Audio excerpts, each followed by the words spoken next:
Hi, and welcome to the show. Today on the show, I have Jon Gordon and Kathryn Gordon with us. Jon's best-selling books and talks have inspired readers and audiences around the world. In fact, he has authored 23 books, including 8 bestsellers, and of course, my favorite, his new book that he co-authored with his wife, Kathryn, that I can't wait to talk about. His principles have been put to the test by numerous Fortune 500 companies, professional and college sports teams, and he's been featured on the Today Show, CNN, CNBC, and magazines and newspapers, just to name a few. And his TED Talk, y'all, if you want a good laugh and you want to be inspired, you got to check out his TED Talk that's been viewed by thousands. And Kathryn is just as beautiful on the inside as she is on the outside. She is a businesswoman, movie producer, and a top producer in sales for companies before following her passion as an actress and model. She now invests in real estate, mentors women, and continues to write and speak to audiences about keys to great relationships. I mean, what don't you do? And I said before we started, I feel like I've won the lottery to get to sit here with the two of you. So thank you for being here and welcome to the show. Thank you for having us. We're honored to be with you. Yeah, well, I have to say I was listening to your TED Talk. I was walking around the house and I was playing your TED Talk, and my husband, and I started laughing. He goes, "Oh, who's that comedian?" And I said, "It's not a comedian. He's a famous speaker."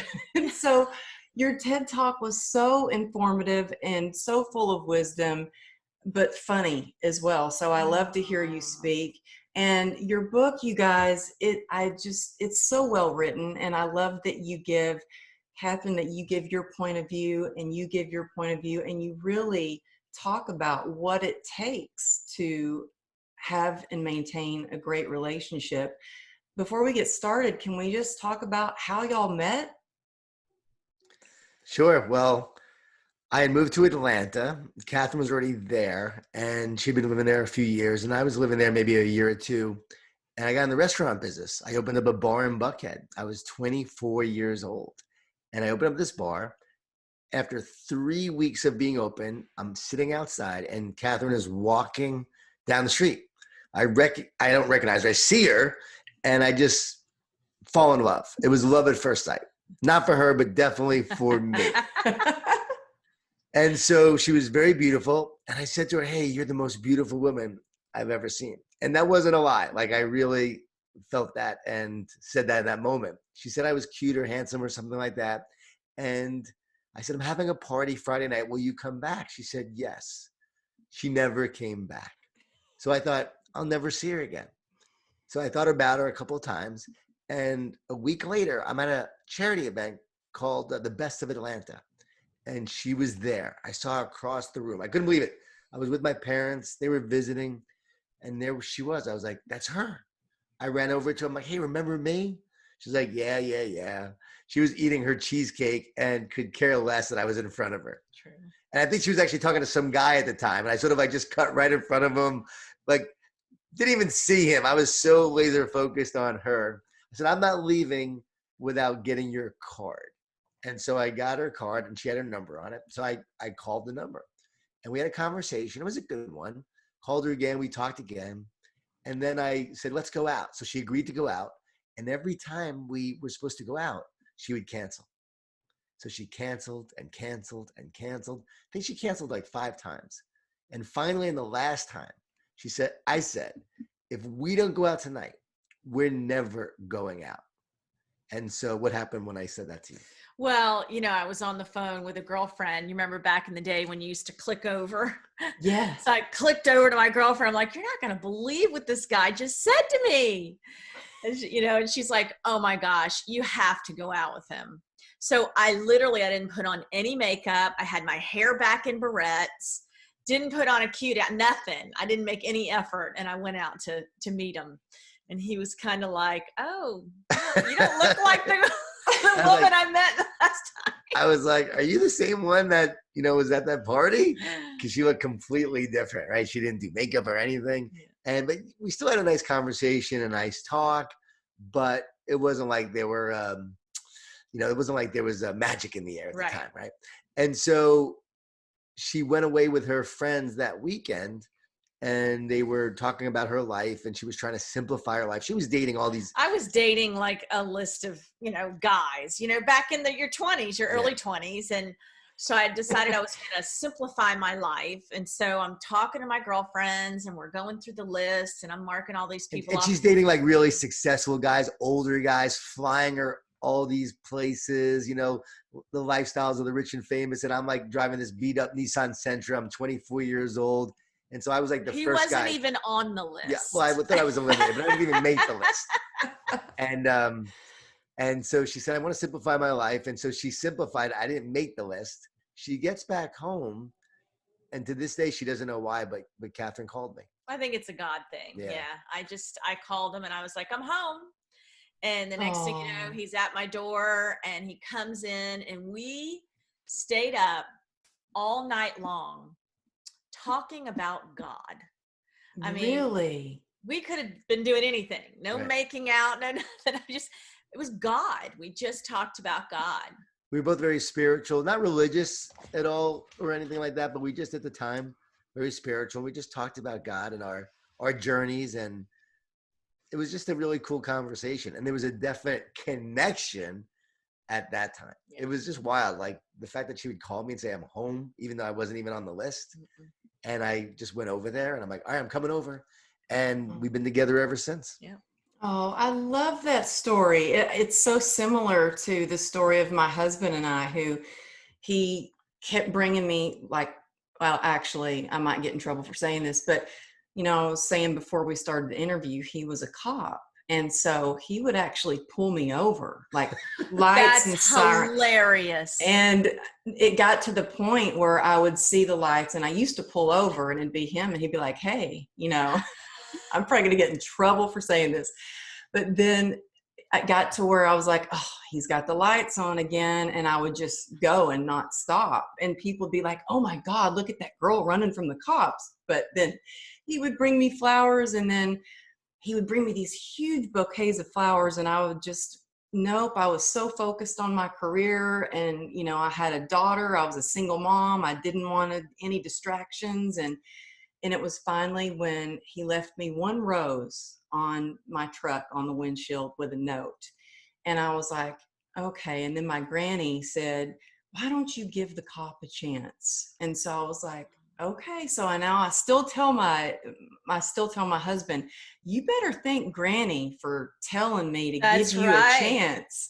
But we had, a connection as well. And I love that when you talk in your book about connection, and you talk about the principles of how to make a relationship work, because it's not always easy. And I think a lot of people are finding that now more than ever, when through COVID, when some people have lost their jobs, or in California, we're still pretty locked down here. I know. And so a lot of people are struggling. I have friends that are going through divorce, and you talk about the principles of having grit in a relationship, and you really break it down into simple, easy to grasp on tools to apply to your relationship.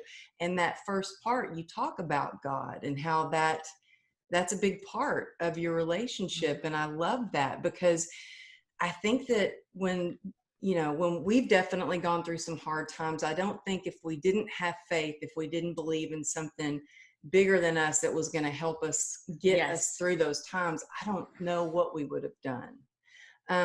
And you really share some vulnerable moments in the book. And there's one story that you share that I love. And you talk about when you found out you're pregnant. So can you tell us about when you found out you're pregnant, and you first let your husband know, guess what? I'm pregnant. Yeah. What he says. Yeah. So he came in, and I can't even remember what was happening, but yeah, it was pretty crazy. Yeah. So he comes in. We were running your campaign, I think, or maybe we had just finished it. Yeah. And he comes in, and just kind of moping around, doing whatever. And I was like, we're pregnant. He's like, what are you talking about? We're pregnant. I'm not ready. I'm like, you better get ready. You better get ready. So then he says, well, we're in Lama's class, and he just was not focused. He wasn't into it. He was just, halfway concentrating and paying I attention. was like 27 years old. And I was just like, oh my gosh, you're just not into this. And he was like, honey, it's okay. I'll be good on game day. I'm like, game day? Like, who says that? Who says that? But I really was good on game day. I did a good job on game day. See, I was an athlete, and so I was never great in practice, but I always played really well in games. So to me, this was just practice. But when the pressure was on, I would be good on game day. So that's what I said to her. I love that. And you know what? I can tell that you are really good under pressure, because with your TED Talk, you had 2 hours well, you didn't really even have a chance to prepare. It was like a last minute thing. Can you come do this TED Talk? And you showed up in a suit and gave one, I don't know, it may be my favorite TED Talk ever. I mean, it's unbelievable. I'm like, oh my gosh, I cannot believe you just got up there on that infamous red circle and delivered a talk like that. It wasn't even planned. I literally landed. I was supposed to speak the next day at this education conference, but they were doing a TED conference the day before. And when I arrived, they said one of their speakers had canceled. Would you want to speak? And as we're driving to the hotel, I said, nah, because I had just spoken to the San Francisco 49ers the night before. And so I was yelling and really being, motivational with the speakers and talking to the coaches. And I had all these private meetings with the different coaches as well that were asking my advice. So I was really like, it's draining. And then I had 4 hours sleep, flying from the West Coast back to the East Coast. So I was exhausted. And I said, nah, I don't want to do it. And then as we're driving, I really heard the words, isn't this your mission? Isn't this your vision of reaching people? So I said, how many people are going to be there? And they said 400. I said, okay, I've got to do this. So I literally said, okay, I'll do it. We ran to the hotel. I changed into a suit. I wasn't even wearing a suit, changed into the suit, and then went right to the event and gave the TED Talk right there. So it wasn't even 2 hours. I think it was probably like an hour. Didn't plan it. I winged the TED Talk of talking about grit. I talked about, right, and the secrets to the surprising secrets to success and so forth. Grit was part of that, and individual grit at the time, and gave that talk. And it was one of those rare moments, but it was game day and had to perform just. But we have to be honest, like my performance on our game day of the birth, pales into comparison to Kathryn's performance about what she did. First child, no drugs, all natural childbirth. And that was, I'll never forget, that was challenging. She deserves more than a medal. It was so hard. Yeah, it's interesting. I did the first one, same thing. No meds. I wanted to do it all natural, but the second time around with my husband, she was so big, she was breech and she got stuck. So I had to have a cesarean, and I don't think my husband, he was all excited that we planned this cesarean. And I cried. I was like, that's going to be just such a hard recovery. And I was upstairs crying, and he was downstairs with my oldest daughter, doing high fives, yeah, we're going to schedule it. We're going to do this and that.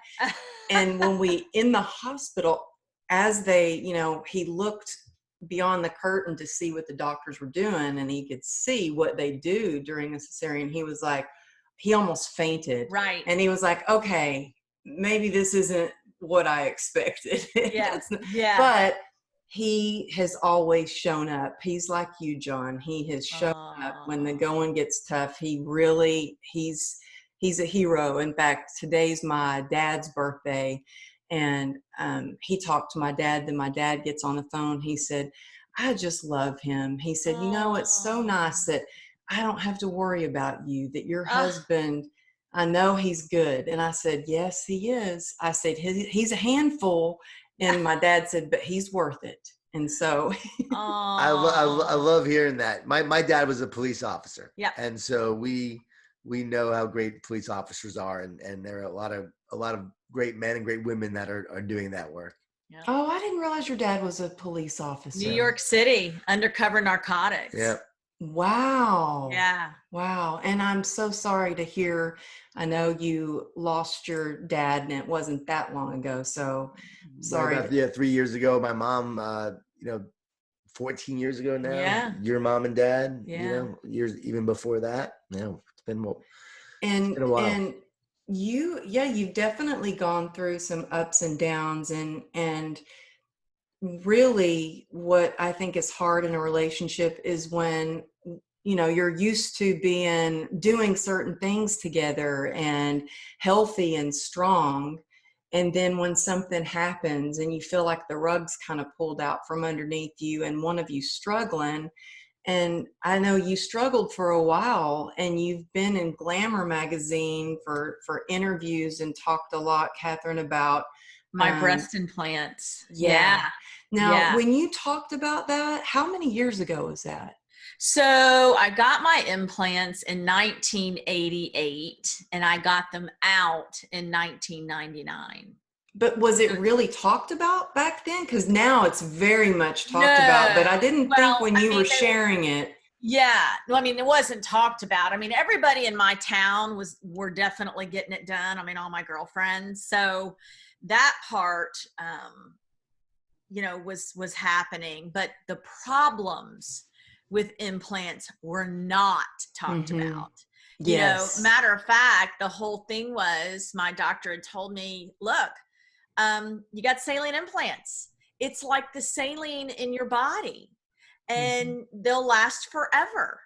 Right. That was what they said back then. Of course, now it's every 10 years, you're supposed to get them switched out. But, I didn't really have any problems with them until I think it was a combination of just, my daughter being born and breastfeeding, and we lived in a really old house that I think had some issues, and but everybody thought I was crazy.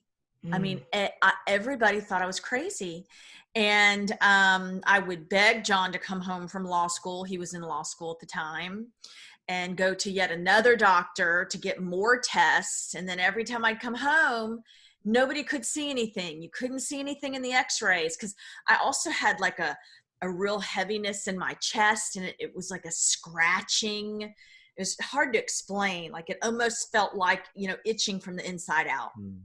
And then I would get like this pain down my arm. There was just a whole series of things. And you might've seen that I don't know if you saw the Monsters Inside Me video. No, I didn't see that. That's a good one to see. I think it's still on, what do they call that? On demand. It's Monsters Inside Me. In mine is, I think it's called something. Oh, wait, I have seen that series, and I've seen that it's undiagnosed. Yeah. So they did a story you were on me. that. Oh, yeah, and I have to check that out. I think out of all the things I've done, all the documentaries, the magazines, everything, that was a little bit later on. So it was very comprehensive and, kind of shares from the beginning to the end. So that's a good one to watch. And she went on the Montel Williams show at the time, which was a really way back when. But that was like the big show at the time, and shared. And she was like one of the first people to be talking about this, one of the first women to talk about the problems with breast implants, because when they came out and they examined them and they looked at them and they sent it to the lab for an analysis, it came back as being very infected with mold, right? Yeah. Well, Aspergillus nigus. Yeah. And so what was inside of her, what was inside of those implants, should have killed her. Yeah. The doctor said, like, if this would have ruptured, you would have been dead. Like you would have died. So the scientists that they had sent my implants to get tested, an independent scientist, had actually wanted to talk to me. He called me on the phone and he just said, I just need to talk to you. I need to hear your voice, because Wow, I've never met anybody that actually lived from having this in their bodies. So he's like, young lady, had a French accent. Young lady, you have won the lottery. Wow. Yeah. And I sure felt like a jerk after we found all this out, because I wasn't very supportive when she was going through this, which is what we wrote about in the book, and how like she was going from doctor to doctor, And they were saying, it's in your head, you're fine. And so we started to think that it was all psychosomatic, that there really was nothing wrong. And so very frustrating. Again, I think I'm 28, 29 years old. We have a daughter, a lot of pressure, stress. I also had a restaurant that I was, trying to make successful. And so here I am going to law school, the restaurant, again, a child, another one on the way, newly married. And then my wife is now sick. And you don't want your wife sick. You want her to be healthy. And I'm dealing with all that. And I wasn't mature enough to be able to handle it. And I did not handle it well. And I was not a great support at all. I look back, I'm like, man, you were definitely a jerk. You were a young jerk who didn't know how to treat your wife at the time and really take care of her.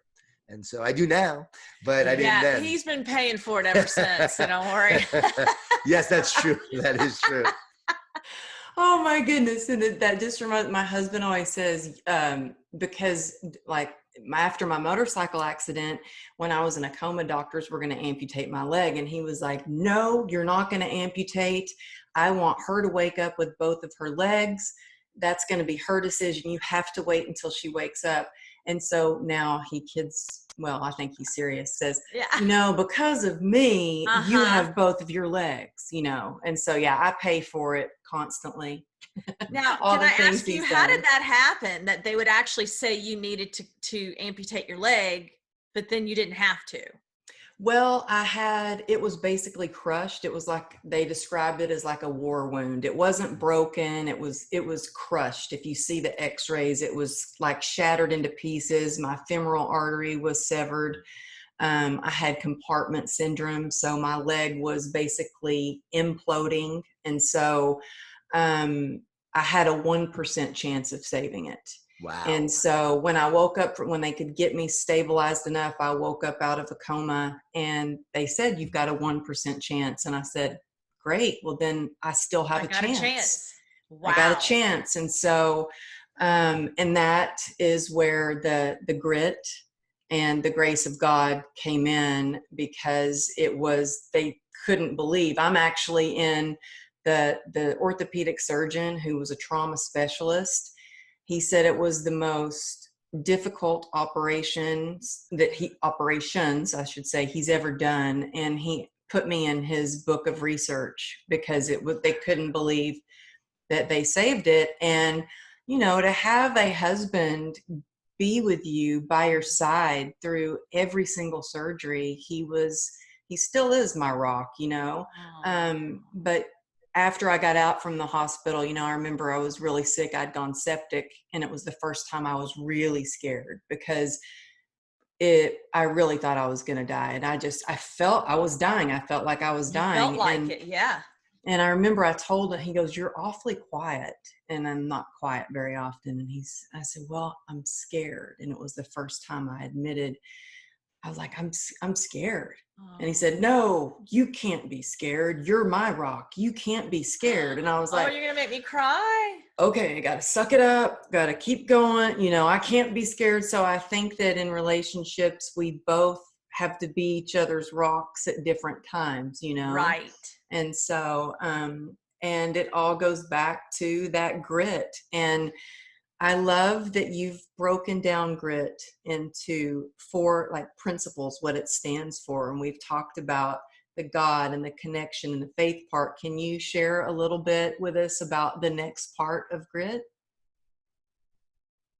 Well, it's resolve. And, you really have to resolve to stick together. It has to be a decision that you decide to stick it out, to make it work, and to take the time to, connect with each other. And so we thought that was an important part of, you go through hard times, you resolve to stick it out. You don't give up.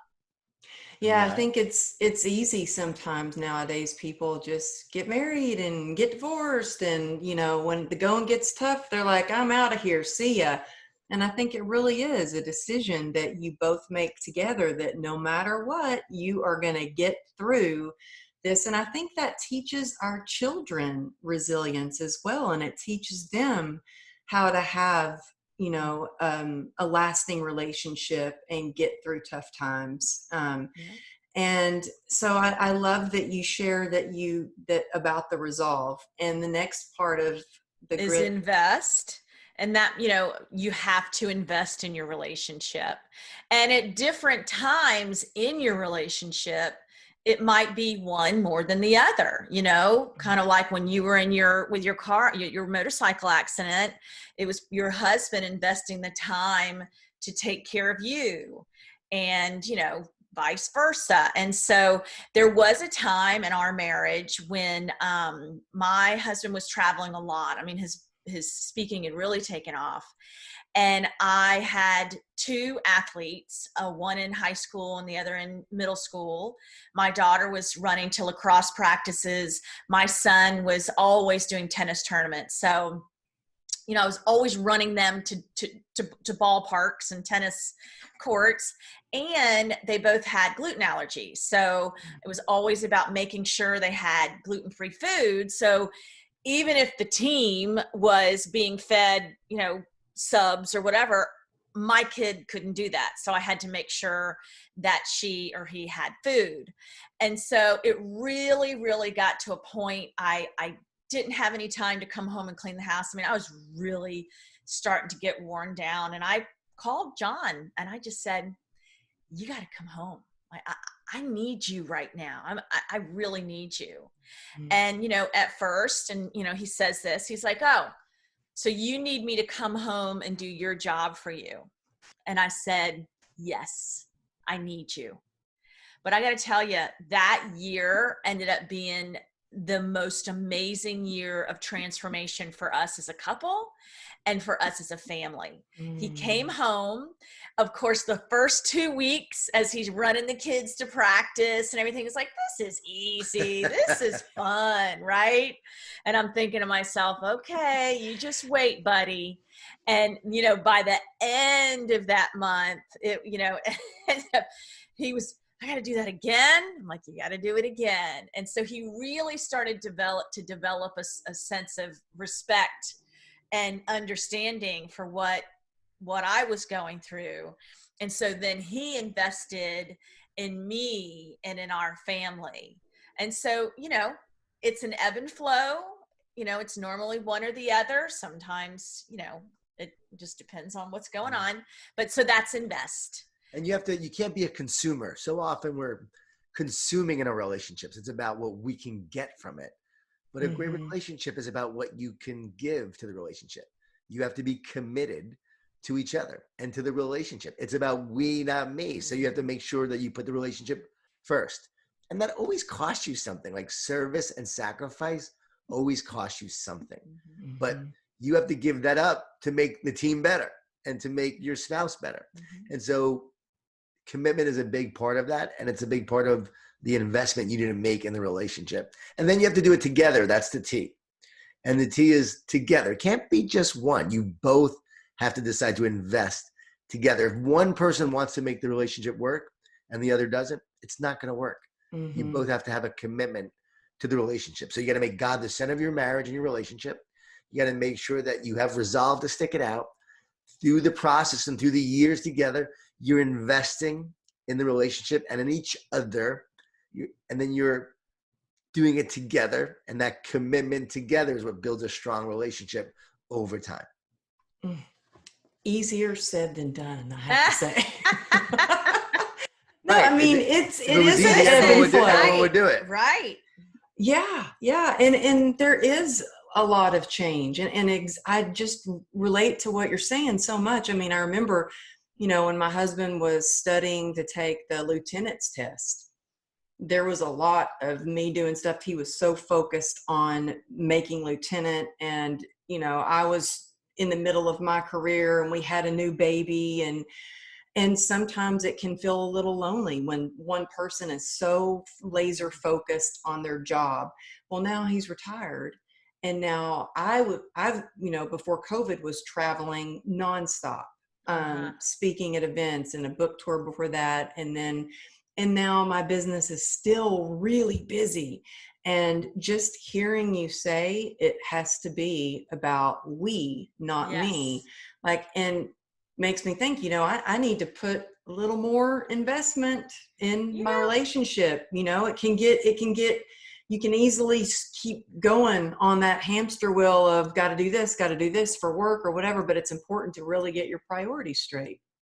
And that's where that emotional maturity comes in. I mean, life happens. Mm-hmm. So it's really about being able to sit back and take a look, like you just said, and think, oh, you know, maybe it's time for me to do that. And I think what happens a lot of times in relationships is there's not that level of understanding and willingness and commitment. You know, it's my job's more important than your job. Mm-hmm. It's the competing. You can't compete. You're on the same team. And I think when you really, you know, can come at your marriage like that, oh my goodness, it's life-changing, right? I mean, you're supporting each other. And that's where the communication comes in, where you talk to each other and say, you know what, we've noticed that we're not spending as much time as we need to. We're very busy. And then you make the time to connect. And so Kathryn and I would take walks together. When we weren't connecting, we would make time to connect. And I mean, she wouldn't let it go long where we felt disconnected. Like she would come to me and say, I feel really disconnected right now. And then we would make time together to connect. And those walks were important. And so was I would say our physical intimacy was important too. You know? I always say, have sex with your partner. I know. Yeah, she says have sex with she tells her all her girlfriends. That's who she says it to, is her girlfriends. And she says, have sex with your husbands. Well, because it produces, you know, oxytocin, which is, you know, it's a bonding hormone. I mean, it's meant to make you guys feel connected. Mm-hmm. So that's why Jon's so positive. Yeah, there you go. The secret is out. There you go. Yeah. No, you know what? It is important though. It really is that bonding. It when you break it down to just the science behind it, it is so important. Yeah. And I'm glad that, you know, my husband will come to me and say, I don't feel connected, or I need you, or I need attention. But, you know, it's also with COVID, the whole change and just getting you know, I moved from my office to my home office, and we have a 12-year-old doing homeschool right now downstairs. And as you were explaining about making the lunches, I go in between Zooms and I'm the new lunch lady for school. Yes. You know, I'm making the lunch, and then it's like important to spend time and invest in your marriage too, or your partner too. So I'm so glad that you're bringing that up. So are you guys doing a lot of speaking events together, or do you do mostly your speaking events apart? Or are you doing a lot of speaking for the book together?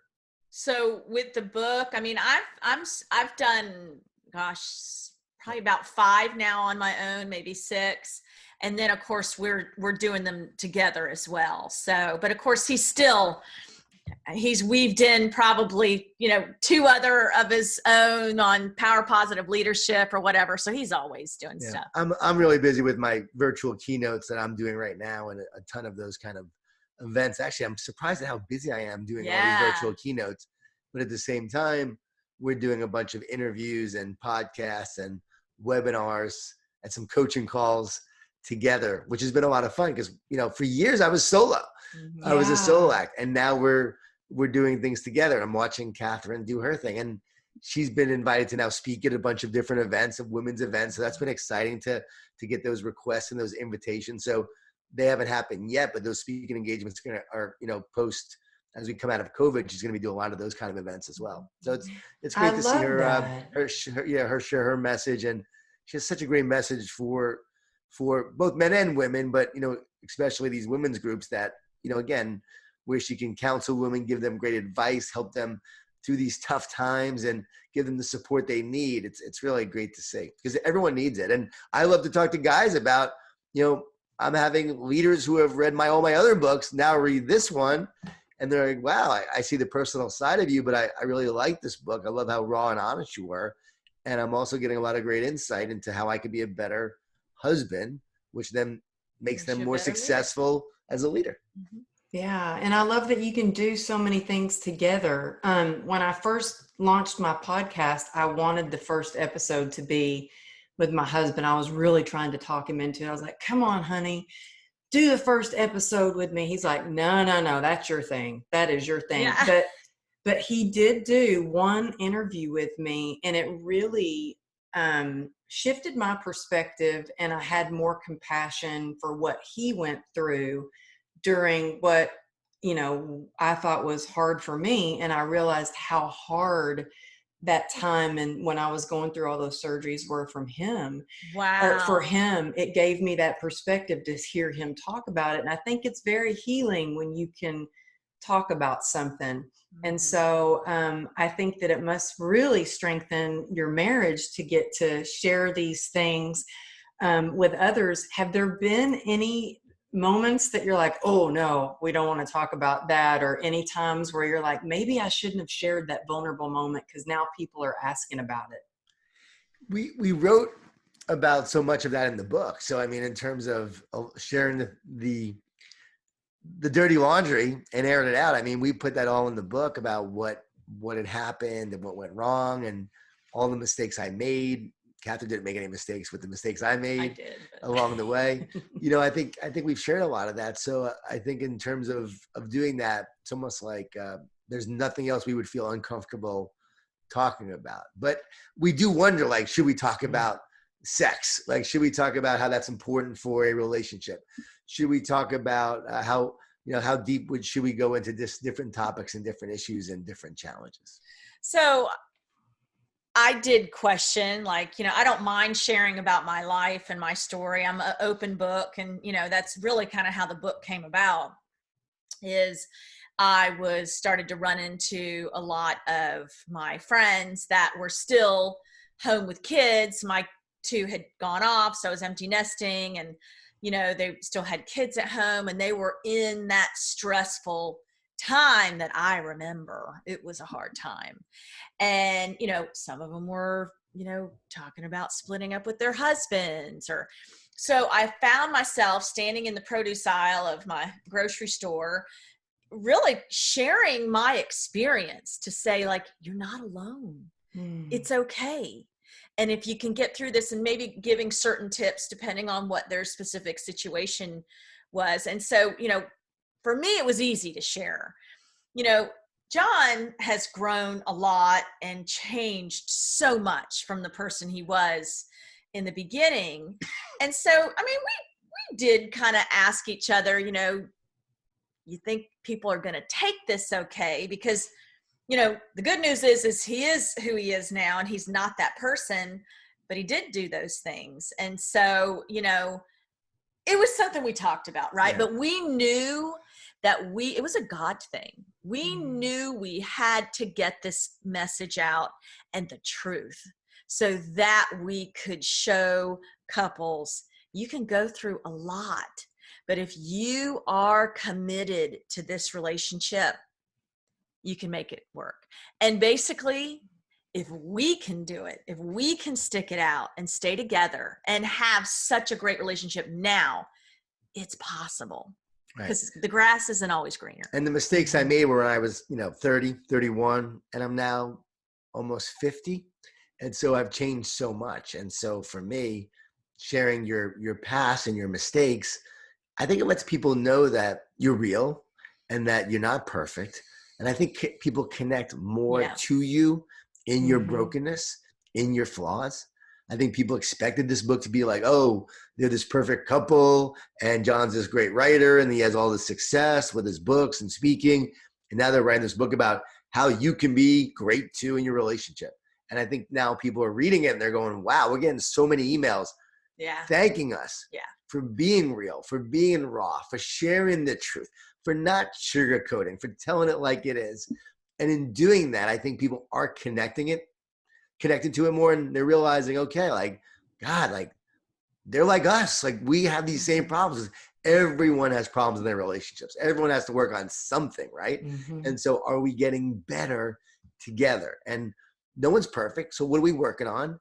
And this is a great conversation starter. And if you have a great marriage, people are reading it who have a great marriage. They're saying, wow, we got this one thing that we're actually doing now. Yeah, that's been really interesting. It's of course wonderful to get the emails and calls from, young couples or couples with small children. But what's really intriguing, it's for me, is to get the messages from couples that have been married 50 years that are like, I'm so excited to read this book.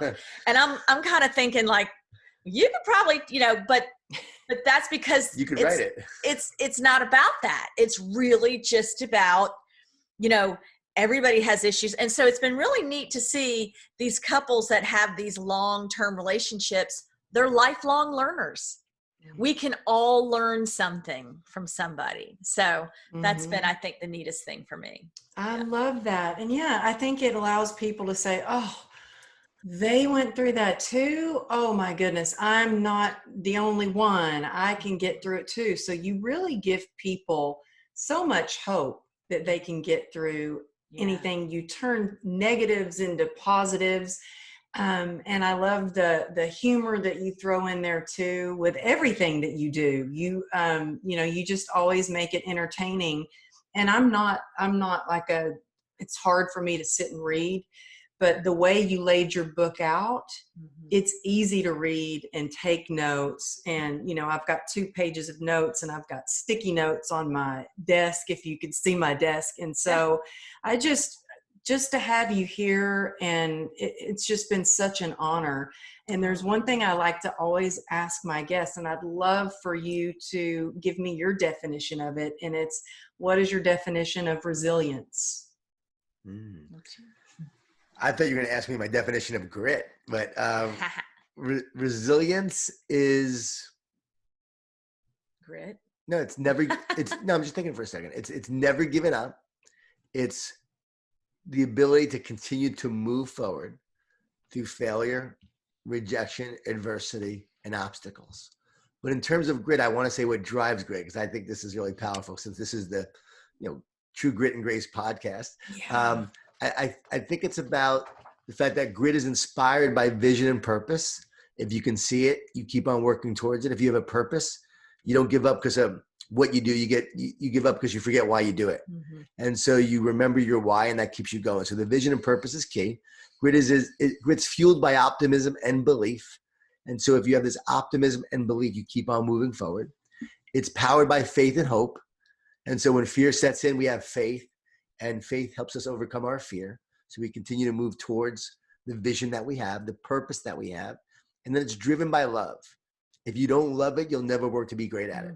And so you have to have love for what you do and love for your relationship. And because we loved each other, we stayed together. So that's where relationship grit comes in. You love each other, you stick together. You love your career, you love your craft. You continue to work towards your craft because you love it. So love is the ultimate driver of grit. And it's revived by resilience, which you just said, resilience, that resilience to just say, I'm not giving up. So like, it's a little bit of a stubbornness, right? I'm not quitting. It's kept alive, right, by that stubbornness. So I'm not giving up. I'm not quitting. Somehow, some way, I'm going to make it. And that edge just keeps you going. And if we're honest, includes a little fear of failure and a desire to prove oneself. And so you want that little fear of failure that gives you the edge. When Kathryn's a tennis player, and so when she's going to a tennis match, there's always that thought that says, maybe I don't have it today. I'm not going to play well today. So there's a little fear, and that gives you a little bit of edge to play well. And then the same thing in terms of the desire to prove oneself. I want to prove myself. I want to show that I have what it takes, and I'm worthy. And I think every great athlete, if you watch Patrick Mahomes, you watch Tom Brady after all these years, still wants to prove himself that he still has it. And you can see how that continues to drive you. So that's my formula for grit. And I know that resilience is a big part of it. So I just had to share that because I think it just connects with what your podcast is all about. Oh, it is. It's like, yes, could you just keep He's talking? amazing. I know. You're amazing. I know. I love it. But yeah, I think a little healthy fear is good. That, it does keep you going. In fact, I've even said, the only time I have a nerve disease called complex regional pain syndrome, and the only time I don't feel pain at all is when I'm on stage. And I think it's because my adrenaline's going. I have a little bit of that fear. And I'm like, well, that's it. I just need to be on stage all the time. Right.